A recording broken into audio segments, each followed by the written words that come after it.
Dean LaFurla, please come forward to introduce our featured speaker. So thank you, Chancellor Gilman. It gives me great privilege today to introduce our keynote speaker, John Gerace. Mr. Gerace is currently the president of DiaSorin Molecular, a global diagnostic company that focuses on infectious disease, oncology, and genetic testing. He leads an organization of over 200 employees that is based here in Orange County and also in northern Italy.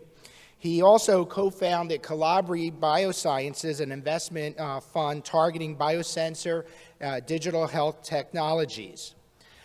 Previously, Mr. Gerace was the president and CEO of Freedom Meditech, a company commercializing non-invasive disease detection and monitoring products, and he staged and sold the company to Sinocare Inc. in China. Early on in his career, Mr. Gerace conducted biomedical research here at UCI in the Department of Ophthalmology, and then went on to become a research chemist at Allergan Medical Optics, where he was the principal investigator or inventor on 4 U.S. patents. Mr. Gerace received his Bachelor's of Sciences degrees in Chemistry and Biological Sciences from UC Irvine, and then an MBA from Pepperdine University. He is a board member for the Iacocco Family Foundation, a nonprofit organization with the objective of accelerating the discovery for a cure for type 1 diabetes. He also serves as a trustee of UC Irvine, of the UC Irvine Foundation, and is a past president of our Alumni Association. Please join me in welcoming your 2018 commencement speaker, John Gerace. Thank you. Thank you. Congratulations. Thank you, Dean LaFurla. Thank you, Chancellor Gilman. Hey, before I get started, congratulations to you all, class of 2018. Let's hear it. Woo! And the first piece of advice is you may want to take a selfie and a lot of pictures, because I guarantee you 10 years from now, you're going to wake up in a cold sweat thinking you have to pass a final from a class you've never been to in order to graduate. Okay, so just keep that selfie, keep those photos handy, because you really did do it. So congratulations. First thing I want to say is that I graduated from UC Irvine in Biosci 31 years ago, 1987. And there are 2 things that I was very fortunate to have that I'm greatly indebted for UCI. 1, a job that I had right after graduation.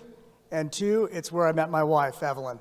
Actually, my plant physiology professor, Dr. Joseph Ardetti, in the middle of a class, asked me to ask my now wife out for coffee.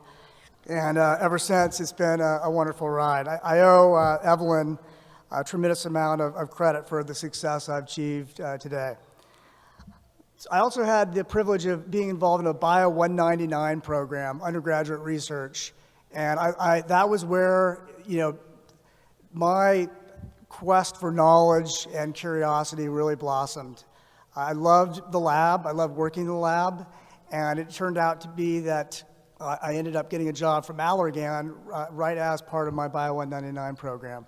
So I'm really, really grateful for that. I'd like to just really briefly give you and share with you some of the lessons I've learned along my career journey. And it's just really simple. There are 3 things: the importance of purpose, passion, and perseverance. They just so happen to all start with P's. I didn't plan that. That's purpose, passion, and perseverance. So back in 1987, my commencement exercise was actually out in Aldrich Park with everybody, the whole entire student body there. It was like 180 degrees. Beach balls were flying over our heads. We had champagne bottles underneath our robes. The chancellor only had to give 1 speech back then, not 13. And there was a special person on that platform. His name was Dr. Arnold Beckman. And you probably recognize the name Arnold Beckman in many buildings here on campus, also streets and schools that are named after him. And I didn't know it then, but I ended up working for Beckman Instruments and Beckman Coulter for over 15 years after my 5-year stint at Allergan. And so back in Orange County, before UCI, before Disneyland, there was actually oranges, a lot of oranges in Orange County. And Dr. Beckman saw a problem with citrus producers in having to measure acidity of the fruit. And he had invented a solution, the pH meter. His prototype was actually from a salt shaker in his kitchen that he developed it from. And that spawned the growth of the whole scientific equipment industry as we know it today.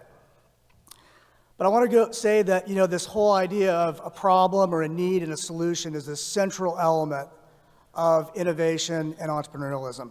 And Dr. Beckman just exuded that. When I was at Beckman in Dr. Beckman's 90s, he would show up and we would have lunch with him. It was quite an honor. Our current world problems, however, are much bigger than citrus acidity and require solutions that are mainly rooted in biological sciences. According to the United Nations, our world population will now grow from 7.3 billion today to 9.7 billion by 2050. Consider the impact this is going to have on just a few of our current problems.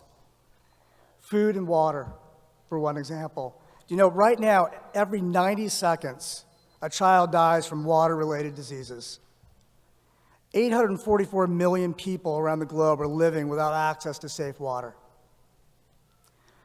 Climate change.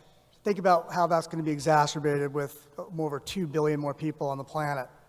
A UCI researcher just recently was part of a team that discovered that the Antarctic ice sheet is melting 3 times faster than it did just a decade ago.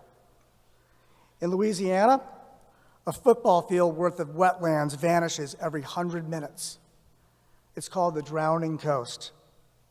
This is the largest ecological disaster in the U.S. since the Dust Bowl. That wasn't a football game, okay? So I want to say that, this is no longer an inconvenient truth. It is actually a critical crisis that we're dealing with on our planet. We're all getting older, and there's going to be a lot more old people on the planet as 30 years from now. And as this campus is really a forefronter in, is the research in Alzheimer's disease. And Dr. LaFerla is one preeminent scientist around this area. And every 65 seconds, someone in the U.S. develops the disease.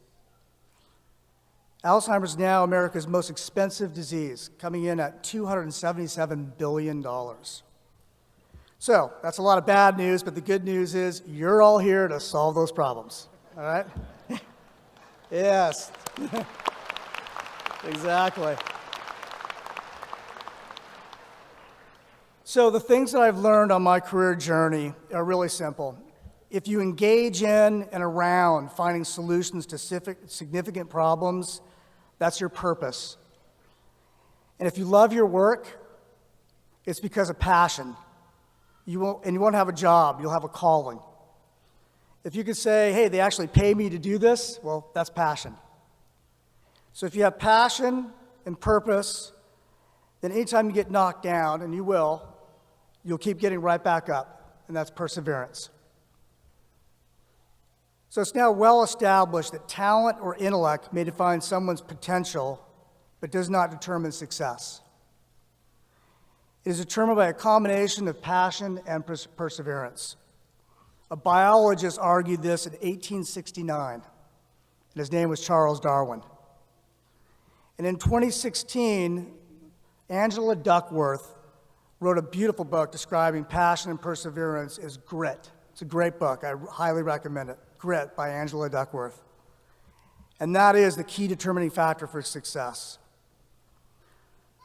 So thus far in my career, I've learned the critical importance of purpose, passion, and perseverance. I look at hundreds of resumes every year, and every year I see amazing credentials, amazing schools, amazing degrees, and you're sitting across a candidate, and these are the 3 things I look for. Some people think it's smarts, humility, and hunger. I look for purpose, passion, and perseverance. So now I'd like to ask you, as recent grads of UC Irvine, to keep plugged into the School of Biological Sciences, license technology, and start a company through UCI's Applied Innovation. And you're now part of a 200,000 alumni associate network. Engage and leverage these valuable resources. Congratulations again, and here's to your success.